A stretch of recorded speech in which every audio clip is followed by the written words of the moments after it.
everyone, welcome to week 6, chapter 4. In this chapter, we are going to talk about some of the concepts regarding using views. Also, we will talk about indexes as well as talking about the security features of a database management system. We will also discuss entity referential and legal values integrity. Also, we will be able to make changes to the structure of a relational database, as well as define and use the system catalog.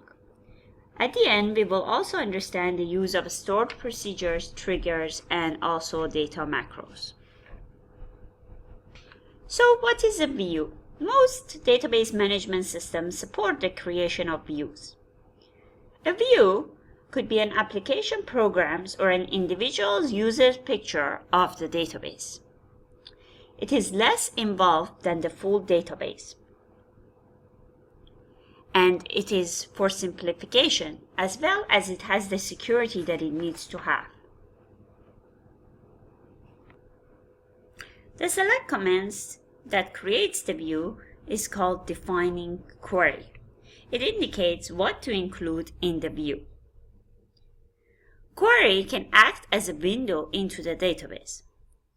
It doesn't need to produce a new window. When we create a query that involves a view, database management system changes the query to one that selects data from the tables in the database that created that view.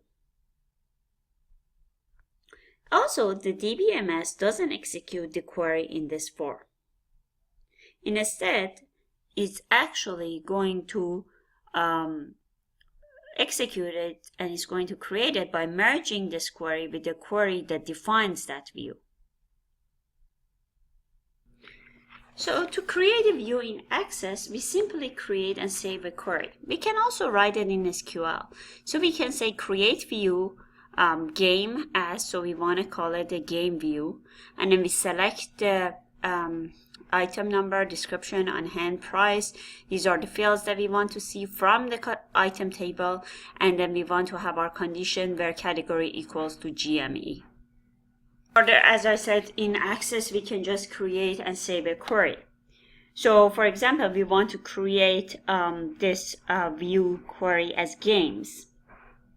This is how we do it in the QE by design. The other example that I show you is the SQL version, and this is how we do it in query by design. We put the fields that we want to include. We want to put the condition where we want to have the GME, the category GME. And then we want to save this view as games. A view can also join two or more tables. Some of the advantages of view is because it's data independence. So if the database structure changes, because maybe a field being added or a relationship is changing in the tables, in such a way that the view can still be derived from existing data, the user can still access and use the same view. If adding extra field to the table in the database is the only change and the fields aren't required by the view user, the defining query may not even need to be changed for the user to continue using the view. So it is kind of a data independence. Also, because each user has his or her own view, different users can view the same data in different ways. And a view should contain only the field that is required by a given user. This practice has basically two advantages. One is that the view will contain fewer fields than the overall database, and the view is conceptually a single table rather than the collection of tables. And it basically greatly simplifies the user's perception of the database. The second advantage is that the view provides a measure of security. Fields that aren't included in the view aren't accessible for the users, for the view users. So that is another advantage, the security part of it. The next thing that we are going to talk about indexes. They are conceptually like a book index. They increase the data retrieval efficiency. And record numbers automatically assigned and used by the database management system. And we have an index key which is a field or combination of fields which is built on index. And some of the advantages, it could be that it makes the data retrieval more efficiently again. So this is the index for the customer table and the customer number field. So it is easier for us to retrieve the data. However, there are some disadvantages for using the index. One is that index occupies space on the disk. Using this space for an index is technically unnecessary because any retrieval that can be made using the index can also be made without the index, although it could be less efficient. The other disadvantage is that the database management system must update the index whenever corresponding data in the database are being updated. Without the index, the database management system would not need to make these updates.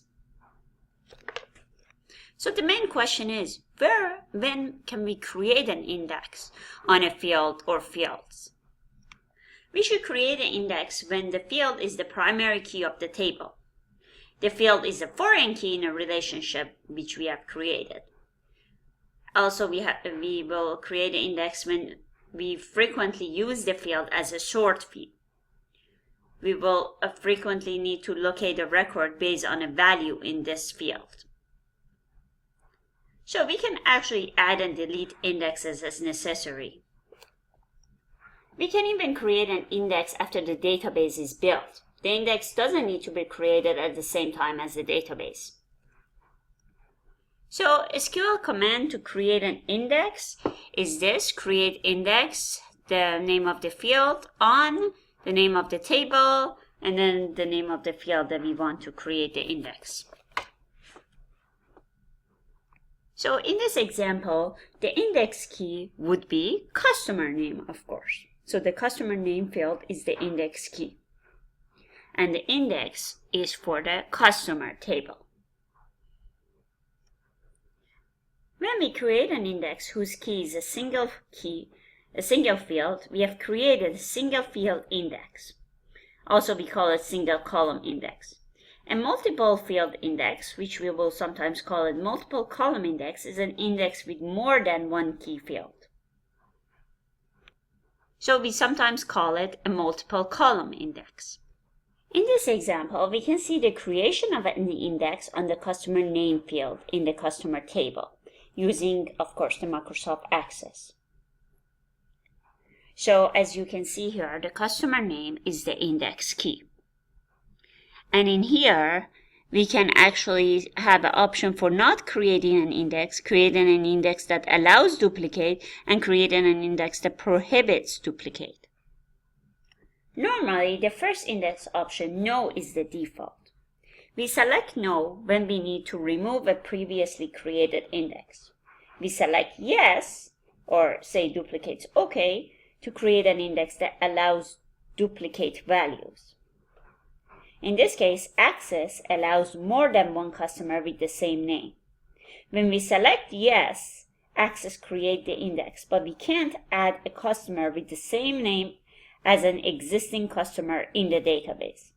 The third option is being used to enforce uniqueness when it is appropriate.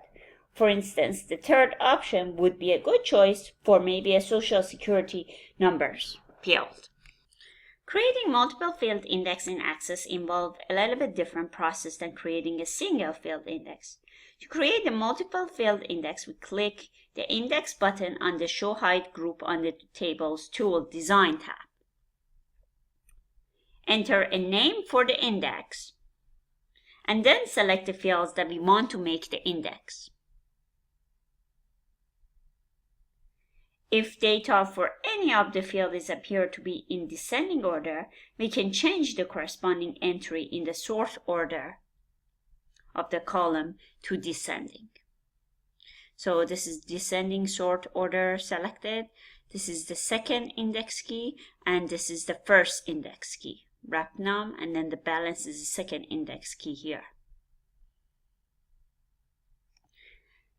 Let's say we want to delete an index. We use the drop index command followed by the name of the index to drop.